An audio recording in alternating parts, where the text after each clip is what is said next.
Ikhwani fillah wa akhwati fillah, rahimani wa rahimakumullah. Adapun tema dan materi yang menjadi topik pembahasan pada pertemuan ini, insyaallah bila ada waktu kita akan jadikan dua tema pembahasan. Yang pertama adalah bedah buku meluruskan sejarah Wahabi, karangan kami sendiri. Yang kedua, insyaallah bila ada waktu nanti, yaitu kita akan mengangkat tema tentang kaidah-kaidah seputar fikih. Adapun tema yang pertama, yaitu bedah buku meluruskan sejarah Wahabi. Mendengar kata Wahabi kayaknya sudah tidak asing lagi di telinga kita, karena istilah tersebut adalah istilah yang sangat masyhur di masyarakat dan sangat masyhur mungkin secara khusus di tempat Anda. Hanya masalahnya, orang awam, masyarakat biasa,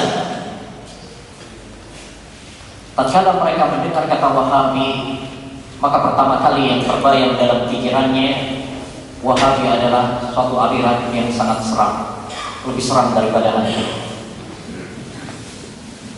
Dalam benak mereka, Wahabi adalah kelompok sesat baru yang ekstrim, radikal, sangat menyeramkan. Mereka adalah kelompok program baru, kelompok orang kafir yang diprogram oleh orang-orang kafir untuk merusak Islam dari dalam, dibiayai sama orang-orang kafir Zionis. Mereka suka mengkafirkan kaum muslimin. Mereka tidak mencintai Nabi, tidak sholawat kepada Nabi SAW, tidak mencintai para wali, melarang ziarah kubur dan sebagainya. Mereka adalah dalam dari aksi-aksi terorisme, pengeboman yang ada. Ini mungkin sebagian bayangan-bayangan di benak dan pikiran banyak orang. Mungkin saya akan memberikan beberapa contoh bahwa demikianlah penilaian kebanyakan orang. Kasus yang pertama, ada seorang tokoh pembimbing haji pernah mengatakan kepada para jemaah yang akan berangkat ibadah haji ke Baitullahil Haram, Makkah Haram. Sang kiai, sang pembimbing mengatakan kepada para jemaah, bapak-bapak, ibu-ibu, nanti kalau sudah sampai sana, awas, hati-hati, jangan sampai mendengarkan pengajian-pengajian yang di sana. Atau kalau mau kerja di sana, TKI atau TKW, jangan sampai kemudian mendengarkan pengajian-pengajian di sana, atau membaca buku-buku yang dibagikan di sana, karena mereka itu adalah Wahabi. Orang yang nggak ngerti, oh gitu ya Pak, manggil-manggil aja, nggak ngerti Wahabi apa? Yang penting pokoknya, jangan dibaca. Kasus yang kedua, setelah tragedi pengeboman di Hotel Marriott Jakarta tanggal 17 Juli 2009, hampir setahun yang lalu, seorang aktivis pernah berkomentar bahwa dalam utama di balik pengeboman dan aksi terorisme adalah kelompok Wahabi. Betapa mudahnya orang mengeluarkan kata, tetapi betapa sulitnya mendatangkan hujah dan bukti yang nyata. Kasus yang ketiga, sebuah majalah pernah menulis bahwa aliran Wahabi adalah kepanjangan tangan orang-orang kafir Yahudi dan mendapatkan dana dari mereka untuk merusak Islam dari dalam dan memecah belah barisan kaum muslimin. Kasus keempat, sebuah buku pernah menulis bahwa Wahabi adalah aliran yang monopoli kebenaran sehingga mengecap kafir setiap golongan yang selain dari golongannya. Ada buku yang ditulis oleh seorang yang menamakan dirinya Abu Salafi. Masya Allah. Tanda tanya, tanda petik, tanda betul. Baik, dia menulis sebuah kitab berjudul Madhab Wahabi, Monopoli Kebenaran dan Keimanan ala Wahabi.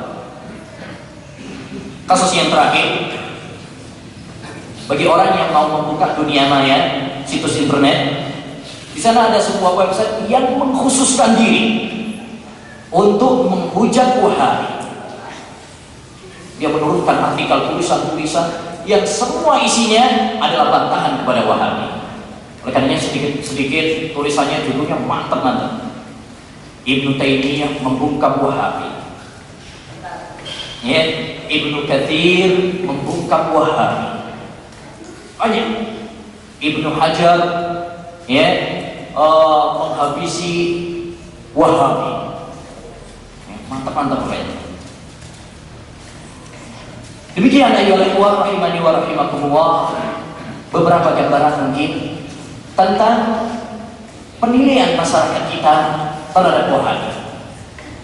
Tapi yakinlah bahwa di balik adanya para penentang, di balik adanya orang-orang yang menghujat dakwah ini, kita harus yakin bahwa itu adalah tanda bahwa Allah Subhanahu wa taala ingin menampakkan kebenaran. Allah Subhanahu wa taala hendak memenangkan kebenaran. Jangan kira adanya syubhat-syubhat seperti itu tidak ada hikmahnya. Perhatikan bersama saya firman Allah Subhanahu wa taala dalam surat An-Nur ayat 11. Allah Subhanahu wa taala berfirman, "Innal ladzina ja'u bil ifki usbatun minkum la tahsabuhu syarran lakum bal huwa khairul lakum." Sesungguhnya orang-orang yang membawa kedustaan itu adalah golongan dari kalian sendiri. La tahsabuhu syarran lakum. Jangan kamu menilai, jangan kamu anggap itu jelek bagi kalian. Bal huwa khairul lakum. Tetapi itu baik bagi kalian. Artinya, adanya orang-orang yang menebarkan kedustaan, celaan, hujatan terhadap dakwah salafiyah al-mubarakah, bukan berarti kemudian tidak ada hikmahnya. Kita yakin bahwasanya Allah Subhanahu wa taala hendak memenangkan dan menampakkan kebenaran. Oleh karenanya Syekhul Islam Taimiyah rahimahullah taala pernah mengatakan, termasuk sunnatullah apabila dia ingin menampakkan agamanya, maka dia membangkitkan para penentang agama. Lalu Allah Subhanahu wa taala memenangkan kebenaran dan melenyapkan kebatilan, karena kebatilan itu pasti akan hancur binasa.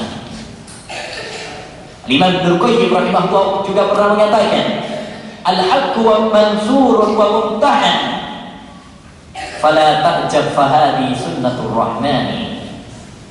Kebenaran itu pasti menang, tapi dia akan mendapatkan ujian. Kebenaran itu pasti menang. Qul ja'al haqq wa zahaqal batil. Katakanlah kebenaran itu pasti menang, datang, dan batil akan lenyap. Tapi ingat, wa mumtahan, dia akan diuji. Kebenaran pasti diuji. Kebenaran itu kalau dia akan diuji, tetapi dengan diujinya kebenaran akan terlihat keasliannya. Semua dakwah akan diuji. Dakwah salafiyah diuji. Dakwah-dakwah yang sesat pun diuji. Tinggal kalau dia benar, maka dia akan tetap dengan gemerlapnya, tetap dalam kejayaannya, tetap dalam keindahannya, tetap dalam keasliannya seperti emas. Tatkala dia diuji, maka semakin nampak kebenarannya, semakin nampak keasliannya. Dan emas yang palsu kalau diuji akan nampak kepalsuannya. Oleh karenanya kita tidak perlu khawatir tatkala banyak penghujat dakwah terhadap dakwah ini, tatkala banyak orang yang mencela dakwah ini, memusuhi dakwah ini. Kita yakin bahwa Allah Subhanahu wa taala pasti memenangkan. Allah Subhanahu wa taala pasti menolong hamba-hambanya. Innallaha yudafi'u 'anil ladzina amanu. Sesungguhnya Allah Subhanahu wa taala pasti menolong hamba-hambanya yang beriman.